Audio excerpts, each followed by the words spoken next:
This is 12.6 Fundamental Theorem of Algebra, and in this chapter is much like synthetic division and the one before that. So this is our first equation, and these are really long, so get prepared to take a lot of notes. Okay, so in this chapter, or in this equation, we have to find our complete zeros, the complete number of zeros, the imaginary the real, the positive real rationals, so PRR, and NRR, the negative real rationals, okay? And then we do P over Q, much like we did before. Alright. So let's fill out this information first, and then we can start on our actual equation. So the complete number of rationals is determined by the degree of the expression. So how we find degree is the highest exponent. So this is our degree right here. Okay, so our complete number is 4 because our degree is 4. Alright? And so next is our imaginary. So no matter what, everything in here should equal up to 4, no matter how we do this, okay? So in that, we have our imaginary, and the nice thing about imaginary is that they come in pairs, okay? So you can only have evens of an imaginary. Alright, so we can have 0 possible imaginary, we can have 2, and 4, because 4 is the highest that we can go. So in total, we could have 4 imaginary rationals and 0 real ones. But I don't think that's going to happen on this equation, okay?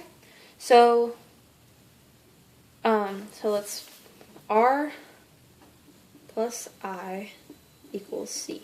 Okay, and what that means is real plus imaginary equals complete. Okay.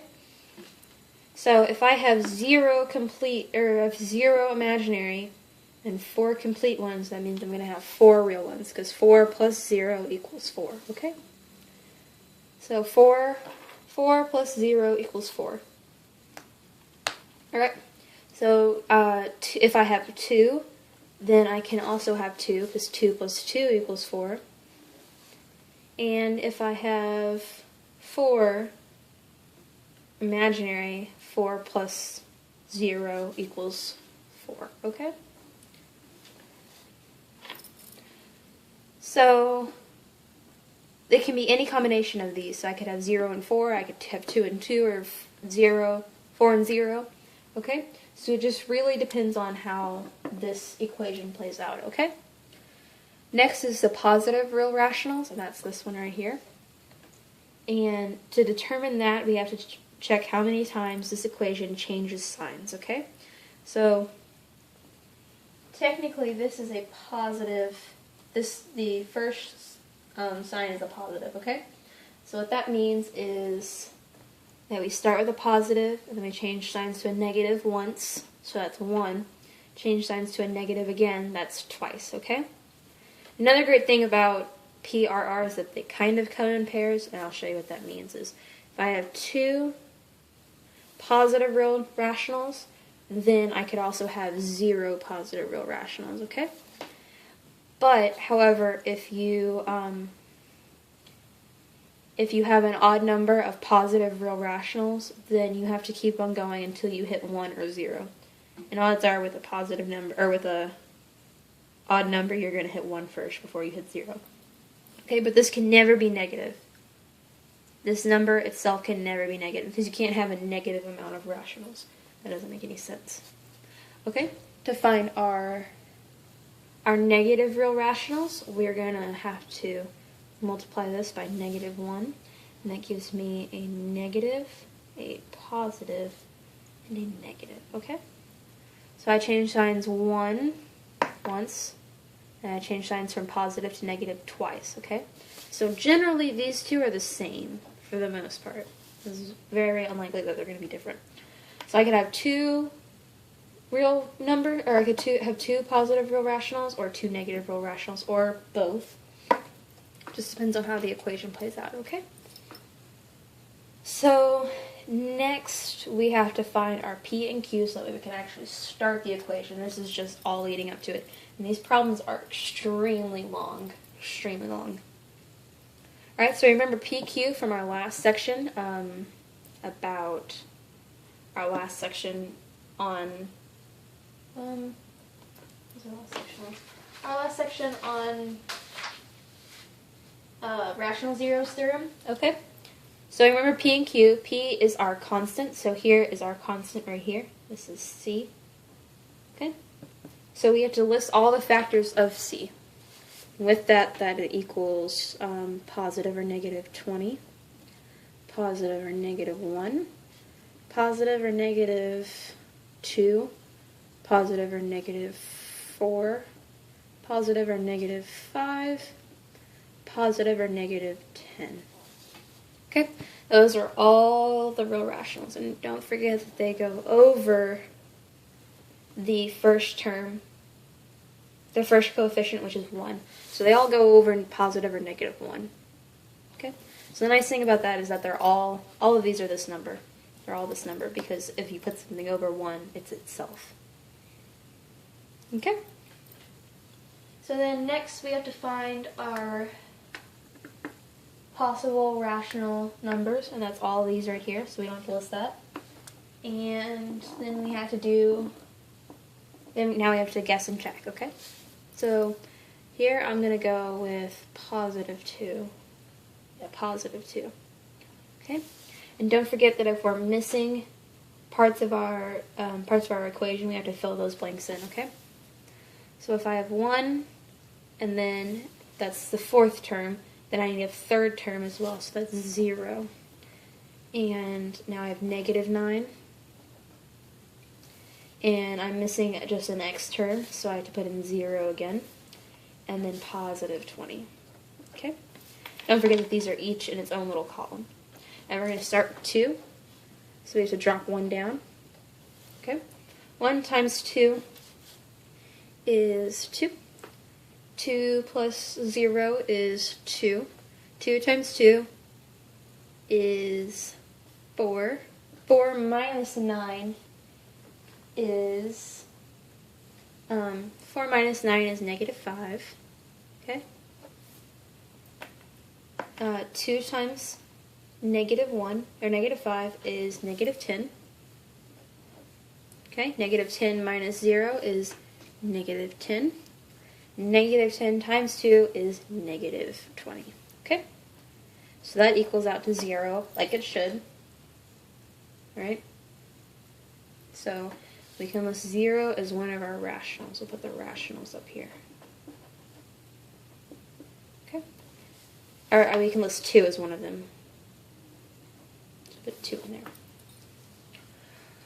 Alright, so that's 1, and now we have to put this in our factored form, and we have a third because we dropped an x down, plus 2x squared minus 5x minus 10. Alright, and we don't have to divide that because this is not a fraction. Okay, now we have to do synthetic division again with this, unless you know a quicker way to factor that out, because this by far is probably the quickest. So we plug in 1, 2, negative 5, negative 10. Okay? And let's try negative 2, I believe. That should give us a correct answer. And really, there's no way to tell a correct one from a wrong one. You just kind of have to guess. These ones I know the answer to, so I don't have to guess as much. Okay? So we drop 1 down. 1 times negative 2 is negative 2. Negative 2, 2 minus 2 gives me 0. 0 times negative 2 is 0. Minus 5. Because 5 minus 0 is just 5. Negative 2 times negative 5 gives me positive 10, which gives me 0 here. Okay? And in this case, we're going to have a rational number. So we should put, or an irrational expression, okay? The nice thing about irrationals is that they come in pairs, so we don't have to find the other one. Alright, so there's one factor. Don't forget to add -2 up here to your rationals, okay, with the other one. And then with that, we have to solve for x. So solving for x would be x squared equals 5, because we have to set it equal to 0 and add 5s to both sides. Okay, and now we have to do square root. So that means x, we have plus square root of 5 and minus square root of 5, okay?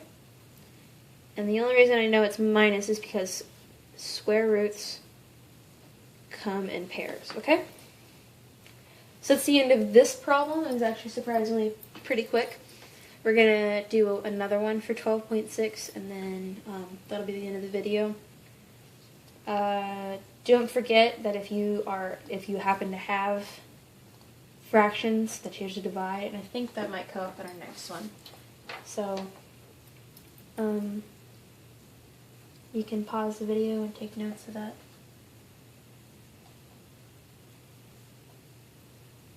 Pause the video and take notes of that. And here we go, 12.6.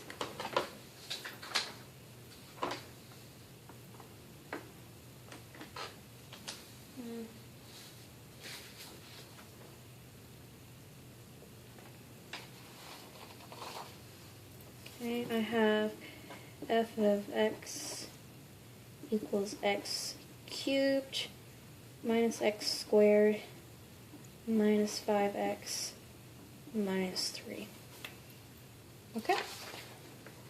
That's one problem, and we need to list our possibles, our complete,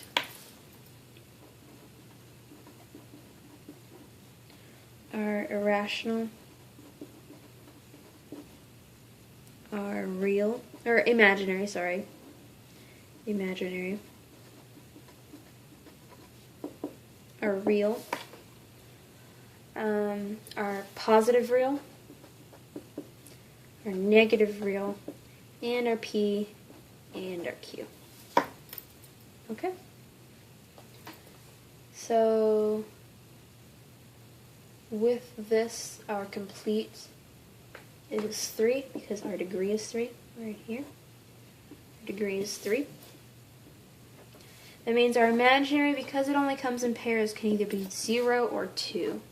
Okay, because 3 is not an even number, so it can't be 3. It can't be 1, because it's also not an even number. So don't forget that they always come in pairs. It's a really easy trick to remember. Okay, if I have 0 imaginary and 3 complete, that means I have 3 real. So remember, R plus I equals C. Okay? So, if I have 2 imaginary, that means I can have 1 real. Alright? Those are the only possibilities for that. Okay, our positive real numbers are all the times our sign changes, so that's just once, because it stays negative for the rest of the problem. So we can only have 1, and if we only start with 1, then we only end with 1, and you can't subtract 2 from that because you can't have a negative number of rationals. Okay, like you can't have a negative weight. It's just something that is there, okay? So there's that, and now negatives, we multiply this by -1, gives me a minus here, plus here, plus here, and plus here. So that, again, that only changes once, so that's pretty simple. We know that our P equals all of the factors of our constant, which is -3. So we have positive or -3, and positive or -1. Okay, and we know Q is our leading coefficient, which is 1. So that's super nice because it's just over 1 again, so plus or minus 1. Okay, so that means we only have plus or minus 3 and plus or minus 4 versus the possibility of 15 possible rationals, okay? So here we can start with 3, see if that works. And you're just going to have to guess and check with this because there's no way of telling if one works or one doesn't. Alright? So, here we have 1 and -1. We're pulling out all the coefficients of this equation, and we're not missing anything. Because we have 3, 2, 1, then 0, okay? So 1, -1, -5, -3. Alright? We're going to start with 3 on the outside, and remember this is just basically dividing. It's a synthetic form of division. It's a fake dividing, but it works. Okay, so you pull 1 down. 1 times 3 is 3. Minus 1 is 2. 2 times 3 is 6. Okay? 6 minus 5 is 1. 1 times 3 is 3. And that's 0. And 0 is what we're looking for. So one of our rationals is 3. Okay? So now,